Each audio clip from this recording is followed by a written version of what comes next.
एक गांव में मणिधर नाम का किसान अपनी पत्नी सरला के साथ रहता था। उसकी एक बेटी 15 साल की मायरा थी, जो काफी होशियार थी। किसान की मेहनत से जो आमदनी होती उससे बेटी की पढ़ाई और घर में ही खर्च हो जाती थी। एक वर्ष सूखा पड़ जाने की वजह से अब मणिधर के पास पैसे नहीं थे जिससे वह फसल की बुवाई कर सके। वह पत्नी सरला से बोला, इस साल सूखा पड़ जाने की वजह से फसल में भी नुकसान हो गया और जो बाजार में पैसे थे धीरे धीरे वह भी घर का खर्चा और बेटी के स्कूल फीस में खर्च हो गए। समझ नहीं आता कि फसल के बीज के लिए पैसे कहाँ से लाऊं।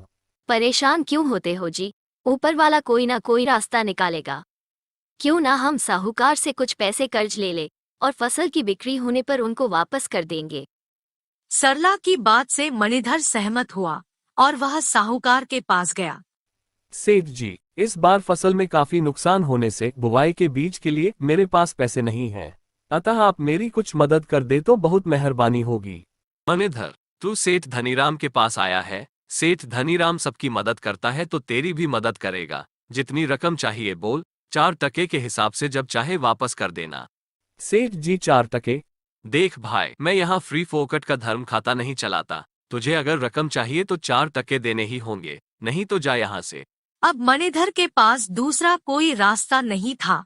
वह सेठ से पैसे लिया और अपने फसल की बुवाई की और हमेशा की भांति अपनी फसल को जानवरों से बचाने के लिए रातों को भी निगरानी करता था।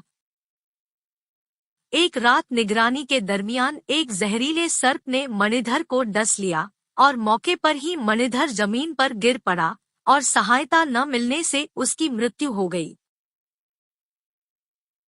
मणिधर के गुजर जाने के बाद मानो कुदरत का कहर बनकर उसके परिवार पर टूट पड़ा हो। बेटी मायरा और सरला दोनों बहुत दुखी और उदास रहने लगे और उधर खेतों की समय पर देखरेख न होने से इस वर्ष की फसल भी बर्बाद हो गई। सरला पर जिम्मेदारियों का बोझ बढ़ता ही चला जा रहा था। एक तरफ साहूकार का कर्ज तो दूसरी तरफ मायरा भी बड़ी हो चुकी थी। उसकी शादी की चिंता उसे खाए जा रही थी। ऐसे ही समय बीतता गया। एक दिन साहूकार आया और बोला, आज पूरे 2 साल हो गए पैसे उधार लिए हुए, अब तक तुम लोगों ने एक पाई भी वापस नहीं किया। अब तो मुझे मेरे पैसे चाहिए। सेठ की ऐसी बातें सुन सरला बहुत परेशान होती है और बोलती है, सेठ जी, मुझे कुछ दिन का और समय दे, मैं आपकी पूरी कर्ज चुका दूंगी। कहाँ से चुका दोगी? पैसे आसमान से बरसेंगे क्या? सरला, मैं तुम्हारी मजबूरी समझता हूँ, इसलिए तुम्हारी मदद करने मैं तुम्हारे पास आया हूँ। कैसी मदद सेठ जी? तुम्हारे पति के गुजरने के बाद अब घर चलाने के साथ साथ मुझसे लिया हुआ कर्ज और बेटी की शादी की जिम्मेदारी तुम कैसे पूरे कर सकोगी? मेरे पास एक रास्ता है जिससे तुम इन सारी जिम्मेदारियों से मुक्त हो सकती हो। अपनी बेटी की शादी मुझसे कर दो तो मैं अपना पैसा भूल जाऊंगा और तुम अपनी बेटी की जिम्मेदारी भूल जाओ। यह आप क्या कह रहे हैं सेठ जी? देखो, तुम्हारे पास 2 रास्ते हैं। मेरे पैसे सूद समेत वापस कर दो या तो अपनी बेटी के ब्याह मुझसे कर दो। इतना सुन सरला सेठ के अंदर चल रहे काले खोट को समझ जाती है। हे भगवान, ये कैसी परीक्षा ले रहे हो मुझसे?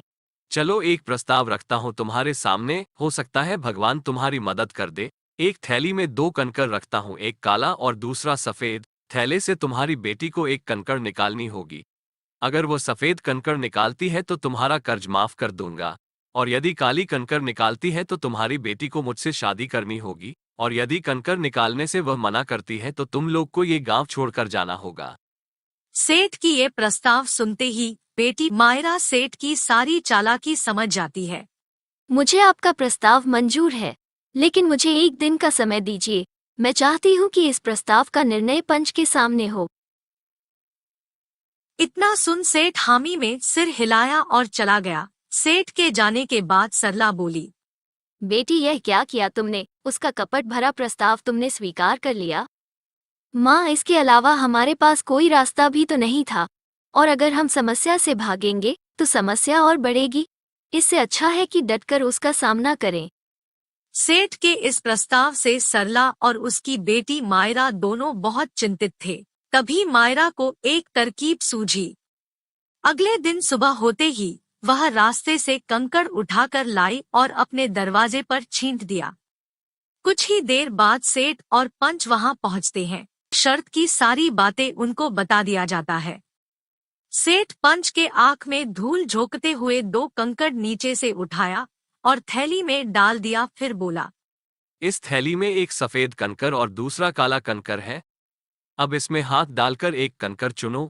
अगर सफेद निकली तो तुम लोग कर्ज मुक्त हो जाओगी, यदि काली निकली तो मुझसे शादी करनी होगी। सेठ पंच के आंख में तो धूल झोंक दिया, परंतु मायरा ने उसे दोनों काले कंकर उठाते देख लिया था। लेकिन अब शर्त के मुताबिक कंकर निकालने से वह मना भी नहीं कर सकती थी। उसने थैले में हाथ डाली और एक कंकर चुना तथा थैले से हाथ निकालते ही उसने निकाला हुआ कंकर जमीन पर गिरा दी। जमीन पर कंकर गिरते ही बाकी सब कंकरों में निकाला हुआ कंकर भी मिल गया। ओह, मेरे हाथ से कंकर फिसलकर नीचे गिर गया, लेकिन अभी भी कोई बात नहीं बिगड़ी है। अभी भी थैले में एक कंकर है जो मैंने नहीं चुना।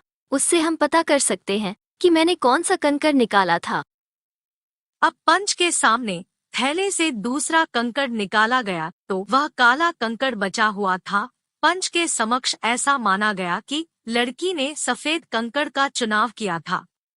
शर्त के मुताबिक सरला का कर्ज सेठ को माफ करना पड़ा और शर्मिंदगी का तमाचा लिए सेठ वहां से निकल गया। समस्या कितनी भी बड़ी क्यों ना हो, तरीका बदलने से समाधान निकलता ही है।